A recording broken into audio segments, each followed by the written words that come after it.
Joining us today is a very funny man, comedian Russ Williamson. Thanks for being here, Russ. Good morning. What time is it? It's too early. That's how it happens. Hey, you're on time. You're here. Thank you. Yes, great to be here. Thank you for waking up for us. I love it. Wouldn't want to be anywhere else. So we're going to get things started with OJ Simpson. Is that all right with you? Man, let's do it. The guy, the world's so fascinated with him, apparently, including actor and filmmaker Sacha Baron Cohen, who you remember from the Borat movie. Well, it seems that Cohen is paying Simpson $20,000 to appear in his next movie. They haven't named what the movie is. Now, here's the interesting part to me that I thought was kind of shady. OJ Simpson would not meet in the hotel room in Vegas with Sacha Baron Cohen until he was given $20,000 in cash. Mm-hmm. Well, bad things happen in hotel rooms with OJ. But I do have a feeling. I have a feeling that this movie is going to murder at the box office. Oh! I mean, OJ is killing it right now. Killing it. I don't get it. This movie is going to stab you with laughter. Okay. It is. What? You're not done yet? No. More? I think it's wild. I think people are going to boycott the movie. I think it's a bad play. Yeah, I wouldn't see it. Really? I have to say, you guys, it does seem interesting.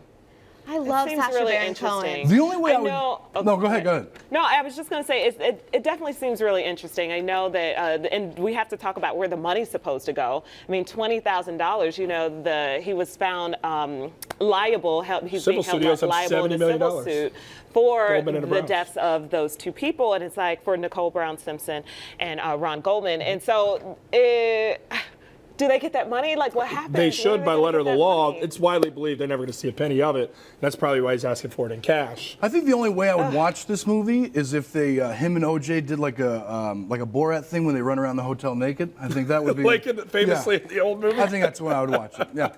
Well, the people that are deceased, their relatives are pretty upset about this. Naturally. So, right? I mean, I think it makes a joke of what is obviously a very serious thing. To them, I mean, certain people, you know, can say what they want, but to them, I think it hits really close to home.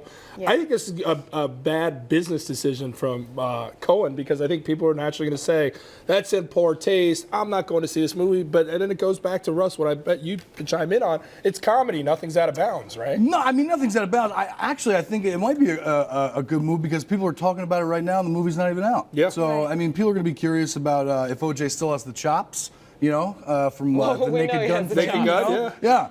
But I don't know. This Hertz commercials. Yeah, so do you think it'll be more people in protest or more people going to see the movie? I mean, there'll be a couple people on the internet or whatever, but I think people are going to go see it. Is he a funny guy to you?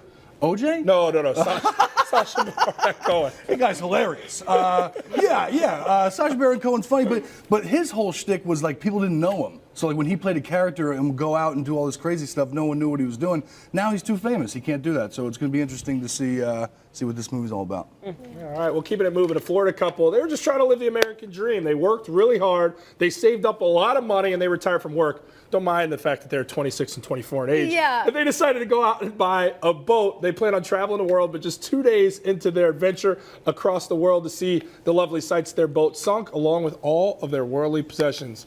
Russ, there's too many jokes here, right? This put a story a smile right on my face. I've never been happier. Good. 25 and 26 were like, we didn't want to work anymore. They worked their whole life. Yeah, I don't want to work anymore. I don't want to wake up at 3:30 in the morning and come to the gym, but I do it. I put on my bootstraps and I get to work, and I make the funnies early in the morning. But I'm not going to sell. I'm not going to sell all my possessions. They didn't even get boating insurance. What? Oh. Yeah, that was the other thing. No And nautical they experience. they didn't take any lessons on how to sail. Yeah, in the story, they're like, we're not really big sailors. Yeah, you're not big sailors? What gave that away? And you're going to buy a 50-year-old boat and go on the ocean? From Alabama. Here's the funniest part to me, though. They grabbed the dog's toys, and the dog's food because they felt like the dog should not have to So the dog won. because of their decision. I would have used the dog. The dog's good to everybody. The dog saved up a lot of money and deserved for its stuff to be saved. But how much money could they save up? They're 24 and 26 years old, and so Put a lot on that boat. right. And when they said they wanted to retire, I thought,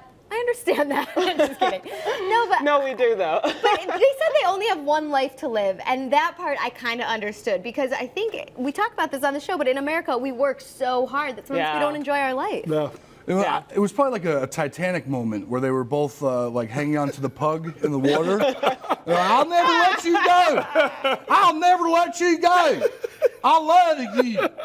That's the Alabama accent. Yeah, that's the This is Alabama. a classic millennial move 101. Like, I just don't feel like working anymore. It's too much. I'm tired. Yeah. I've been I'm working tired. for 2 years. The idea sounds great. The execution, not so great. All right, well, a woman in London was desperately in need of a new kidney. As luck would have it, her boyfriend was a match after giving her his kidney and nursing her back to health.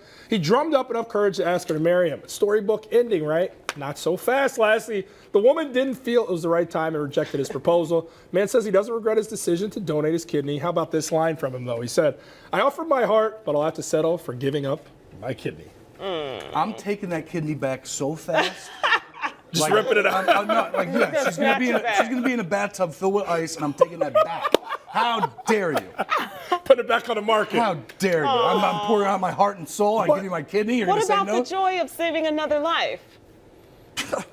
That's what he found solace in. And they were best friends for like 20 years. Yeah, and worth noting, she said she is in love with him. They'll always have this relationship because they moved in together for a point. She moved out, but she said it was the stress that could also provide maybe health complications for her down the road. So she said, look, I think the stress of planning a marriage, planning a wedding, engaging in a relationship like that takes a lot of work could take a toll on me and ultimately kill me. I was like, tell us all something we don't know about marriage, You know what right? else? You know what else Kidney or could? not? You know what else could kill you? Not having a good kidney. Okay? That could kill you too.